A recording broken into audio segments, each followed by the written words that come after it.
Good morning dear student. Gayatri Vidya Mandir के YouTube channel पे आपका स्वागत है। आज अपन क्लास 9th सब्जेक्ट साइंस के चैप्टर नंबर 10 का एक टॉपिक उत्प्लावकता के बारे में बात करेंगे। उत्प्लावकता क्या है? इससे पहले देखें, अपन दैनिक जीवन में जो अपन महसूस करते हैं या घटना घटित होती है उससे अपन उत्प्लावकता को रिलेट करते हैं। ठीक है, चलिए अपन देखते हैं कि अपन जब तालाब या स्विमिंग पूल के अंदर उतरते हैं तब अपन को जब तैरते समय अपन को हल्का महसूस होता है, अपन का भार अपन को क्या लगता है, कम महसूस होता है। दूसरा, जैसे कोई टाँका है, क्या है, टाँका है, टाँके के अंदर अपन ने एक बाल्टी से पानी खींच रहे, बाल्टी जब टाँके के अंदर होती है, क्या होती है, टाँके के अंदर, टाँके के अंदर होती है और पानी के अंदर होती है, तो अपन रस्सी है, क्या है, रस्सी को एक अंगुली के द्वारा भी पकड़ सकते हैं। ये पानी की बाल्टी है, वो जो जहाँ इस सतह पर होगी तब अपन को भार क्या लगता है, कम लगता है। दूसरी चीज़, जैसे जैसे बाल्टी नीचे की ओर जाती है वैसे वैसे भी भार अपन को ज़्यादा लगता है। और दूसरा, जैसे इस सतह से अपन ऊपर लाएंगे तो बहुत ज़्यादा अधिक बल से अपन को इसको बाहर निकालना पड़ेगा, जितना पानी का वास्तविक भार होगा उससे। अब इसकी सतह पर भार कम लगने का कारण क्या है वो अपन समझते हैं। दूसरा, आप देखे होंगे समुद्र के अंदर बड़े बड़े जलयान या लोहे के जलयान आसानी से तैरते हैं। इसका अर्थ यह है कि कोई भी तरल पदार्थ है उसके अंदर कोई भी वस्तु डुबाते हैं, क्या करते हैं, डुबाते हैं, तो पानी है। अब भार कम कब लगेगा? अब कम लगने का मतलब इसके विपरीत दिशा में एक और बल लग रहा है। क्या लग रहा है? बल। कि एक तो पानी की बाल्टी का जो द्रव्यमान है उसके कारण mg नीचे की ओर भार। दूसरा, अब इसका mg कम लगने का अर्थात इसके विपरीत दिशा में कोई एक बल लग रहा होगा जो इस बल को परिणाम को क्या कर रहा है, कम कर रहा है। और इसी बल को अपन कहते हैं उत्प्लावक बल कहते हैं। क्या कहा जाता है? उत्प्लावक बल कहा जाता है। अब जैसे अपन ने एक तरल पदार्थ है, जैसे पानी के अंदर बाल्टी, उसी बाल्टी को अगर अपन देखें कि दूसरे तेलीय पदार्थ, कैसे तेल या फिर अपन कोई ले लें अन्य तरल पदार्थ लें, सब में देखा जाए तो सब में जो ये भार है वो सभी जगह क्या है, अलग अलग है। बाल्टी एक जैसी है, भार क्या है, अलग अलग है। मतलब जो उत्प्लावक बल का मान है, अब उत्प्लावक बल का मान है वो उस पदार्थ पर भी निर्भर करता है। किस पर? जिस पदार्थ के अंदर या जिस तरल पदार्थ के अंदर उसको डुबोया जाता है।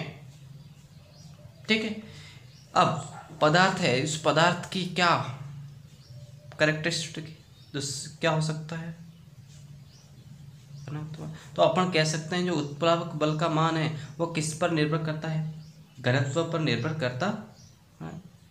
ठीक है, जैसे इसे क्यों, कि जैसे कि अगर अपन एक प्लास्टिक है, क्या है, प्लास्टिक की रोड है और एक अपने पास क्या है, लोहे की रोड है, इसकी इस दोनों रोड को अपन ने क्या कर दिया, एक पानी के अंदर दोनों को डालते हैं, तो देखा गया कि लोहे की रोड है वो पानी के अंदर डूब जाती है, क्या करती है, जबकि ये प्लास्टिक की रोड है वो क्या करती है, तैरती है।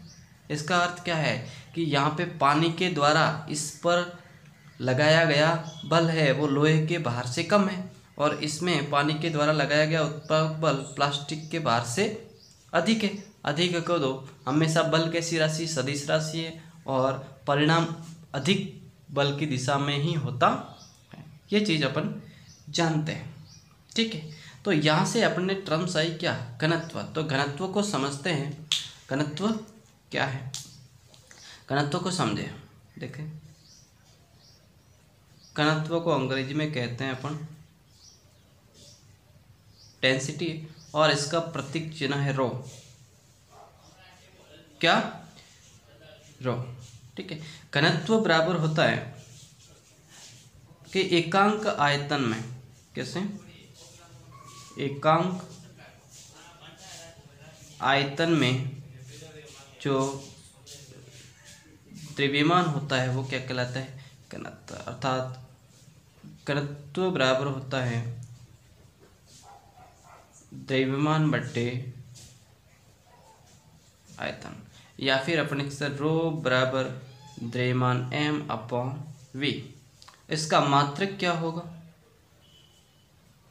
मात्रक होगा द्रव्यमान का किलोग्राम और आयतन का अपन मीटर क्यूब लेंगे तो किलोग्राम पर मीटर क्यूब। ठीक है, अब एक चीज़ और देखें, तो यहाँ से एक चीज़ देखा कि प्लास्टिक है वो तैर रहा है, जबकि लोहा क्या कर रहा है, डूब रहा है। इसका मतलब जो किस पर निर्भर करता है, घनत्व पर। जिसका घनत्व अधिक होगा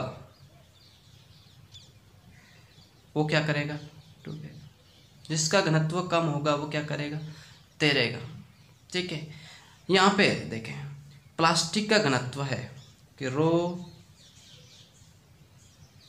प्लास्टिक है वो कम किससे है, रो वाटर से। इस कंडीशन में रो आयरन लोहा घनत्व किससे है, वाटर से। इसका मतलब अधिक, या फिर ऐसे कर सकते हैं कि कम घनत्व की वस्तु है, कैसी, कम घनत्व की वस्तु क्या करती है, तैरती है। क्या करती है, तैरती है। जैसे पानी है, वाटर, और कोई ऑयल डाल दिया जाए पानी के अंदर, तो देखें कि आप उस पानी के ऊपर ऑयल की क्या करती है, बूंदें आ जाती है। मतलब ऑयल का घनत्व, rho oil is greater than rho water, you know that. हमेशा याद ये रखें कि हमेशा दो वस्तुएं हैं, दो तरल पदार्थ हैं, तरल पदार्थ के अंदर कोई अन्य वस्तु डुबाई जाती है तो देखा क्या है कि कम घनत्व की वस्तु क्या करेगी, उसके अंदर तैरेगी, और अधिक घनत्व की वस्तु क्या करती है, डूब जाती है।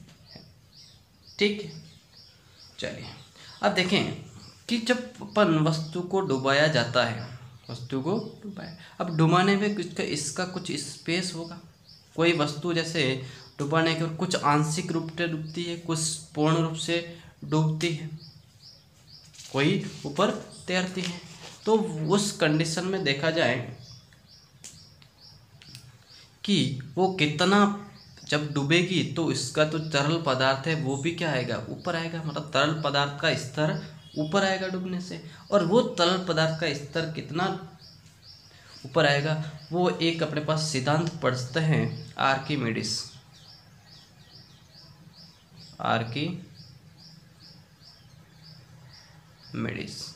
का सिद्धांत। अब आर्किमिडीज एक साइंटिस्ट हैं, इन्होंने पहले इनके बारे में बताते हैं। इन्होंने सर्वप्रथम बताया कि जब कोई वस्तु उसके अंदर डूबती है तो कितना जल स्तर उससे बढ़ता है। इसने पहले तो क्या किया, एक एक्सपेरिमेंट के द्वारा देखा। इसने एक रबर की डोरी ली, सपोज करें ये क्या है, या रबर की डोरी। रबर की डोरी का मतलब खींची आसानी से। अब इसके ऊपर अपन ने क्या कर दिया, एक कुछ द्रव्यमान लटका दिया। अब द्रव्यमान को लटकाएंगे तो ये रबर की डोरी में क्या होगी, तन्यता आएगी। क्या आएगी, ये तन्यता कितनी आती है, यहाँ पे अपने पास डोरी के साथ में यहाँ पे एक अपन ने क्या पैमाना लगा दिया। क्या लगा दिया, क्या है, पैमाना, कि द्रव्यमान को द्रव्यमान को लटकाने पर इसके डोरी की लंबाई में कितना परिवर्तन आया। इसी प्रकार इसी के साथ में अपने पास यहाँ पे एक तरल पदार्थ है परे पात्र के अंदर, वही डोरी उसी आकार की, उसी आकृति की रबर की डोरी, और उस वही द्रव्यमान है। क्या है, तो देखा गया कि जो इसकी तुलना में इसमें जो लंबाई में परिवर्तन था वो क्या था, कम था। द्रव्यमान वही है, डोरी वही है, इसमें लंबाई में परिवर्तन, डोरी की लंबाई में परिवर्तन कम है, इसमें ज़्यादा है। कम का मतलब इसके विपरीत दिशा में कोई एक और बल लग रहा होगा जो इसको गति प्रदान नहीं करना, और वही बल क्या कहलाता है, उत्प्लावकता या उत्प्लावक बल कहलाता है। तो इन्होंने एक्सपेरिमेंट के द्वारा आर्किमिडीज ने बताया ये, और उन्होंने देखा कि कोई भी वस्तु क्या करती, तरल पदार्थ के अंदर पूर्ण रूप से, आंशिक रूप से डूबती है, और वो डिपेंड करता है किसके, घनत्व पर डिपेंड करता है। ठीक है, तो यहाँ से उत्प्लावक बल की परिभाषा देखें तो क्या कह सकते हैं कि जब किसी तरल पदार्थ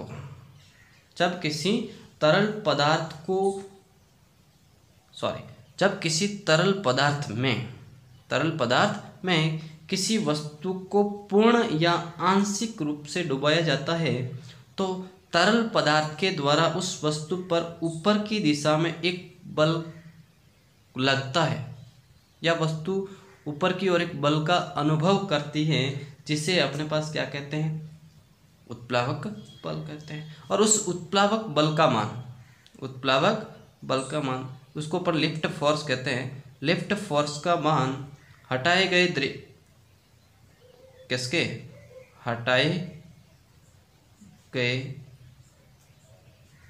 तरल के भार के बराबर होता है। ये अपने पास आर्किमिडीज का सिद्धांत है। इन्होंने बताया कि कितना जल स्तर आएगा, कितने वस्तु डूबेगी या नहीं डूबेगी, कितना जल स्तर ऊपर आएगा, तरल का स्तर, वो बताया उत्प्लावकता का सिद्धांत। इन्होंने ये बताया कि जब तरल पदार्थ में किसी वस्तु को डुबाया जाता है तो वस्तु तरल पदार्थ के द्वारा एक ऊपर की ओर एक बल का अनुभव करती है, जिसे उत्प्लावक बल कहते हैं, और उसका मान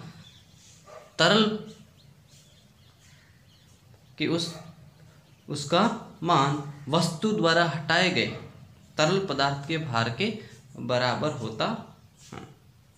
ठीक है, इस आर्किमिडीज के प्रिंसिपल पर आधारित अपने पास बहुत सारी घटनाएं हैं। ठीक है, इनके अनुभव, इनका क्या काम आता है पहला कि इन्होंने आर्किमिडीज ने जब अपने पास सर्वप्रथम जब इस सिद्धांत को दिया तो उन्होंने सर्वप्रथम राजा के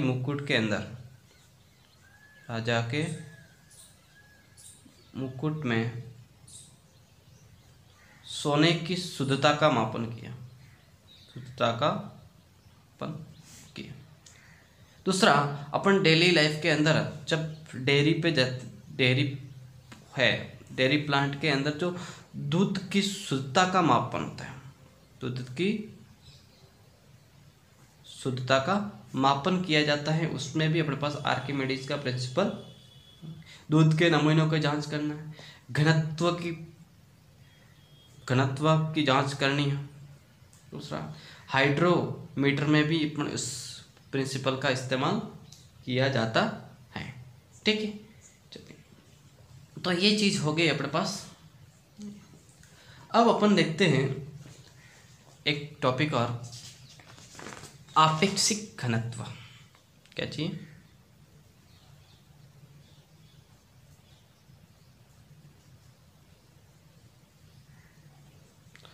उसको कहा जाता है रिलेटिव डेंसिटी। ओके, रिलेटिव का मतलब किसी से तुलना।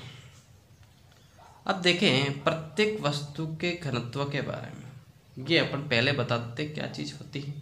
ये जो आप घनत्व है वो किसी वस्तु का कैसा गुण है, लाक्षणिक गुण है। किसी का कम हो सकता है, किसी पदार्थ का, लेकिन एक ही पदार्थ है। जैसे एक पदार्थ है ये अपने पास, जैसे लोहा, चाहे 1 किलोग्राम हो चाहे लोहा 10 किलोग्राम हो, दोनों का घनत्व हमेशा क्या रहेगा, समान रहता है। ये इसलिए अपन ने क्या कहा, घनत्व एक किसी पदार्थ का कैसा गुण है, लाक्षणिक गुण है। ठीक है, और प्रत्येक पदार्थ का घनत्व क्या कहता है, अलग अलग होता है। ठीक है, अब अपने पास प्रत्येक पदार्थ का आप घनत्व ज्ञात करना या लिखना आसान नहीं है, तो अपन क्या करते हैं, किसी एक पदार्थ के सापेक्ष, किसी पदार्थ के सापेक्ष घनत्व की बात करते हैं कि इसके सापेक्ष या फिर अपन कहते हैं तुलनात्मक बात करते हैं, इसकी तुलना की, जैसे किसी पदार्थ के लोहे के सापेक्ष इतना घनत्व है। ओके, तो यहाँ पे उसे क्या कहा जाता है, अपेक्षिक घनत्व। और यहाँ पे सभी पदार्थों का घनत्व किससे तुलना करेंगे अपन, पानी के घनत्व से। ठीक है, और पानी का घनत्व कितना होता है, 1000 किलोग्राम पर मीटर क्यूब या फिर 1 ग्राम पर सेंटीमीटर क्यूब। ठीक है, ये अपने पास पानी का घनत्व होता है। तो आपेक्षिक घनत्व को तुलना अपन किससे करेंगे, सभी घनत्वों की तुलना किससे करेंगे अपन, पानी के घनत्व से। तो आपेक्षिक घनत्व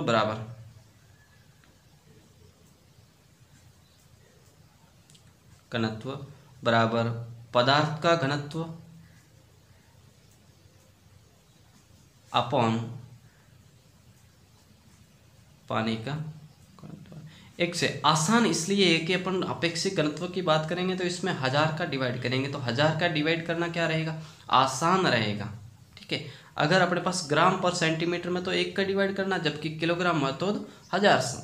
जैसे पारे का घनत्व कितना है, 13,600, तो कितना हो जाएगा अपेक्षित 13.6। ठीक है, तो ये सारी चीज़ें अपने पास किसमें हैं, अपेक्षिक घनत्व में। ठीक है, तो अपना आज का थ्योरेटिकल पोर्शन और चैप्टर नंबर 10 कंप्लीट है। इसके एक लेक्चर में अपन इसके आधारित न्यूमेरिकल क्वेश्चंस करेंगे, फिर अपन इस चैप्टर को क्या करेंगे, समाप्त करेंगे। तो आई होप आपको चीज़ें ये समझ में आई होगी। ओके, धन्यवाद।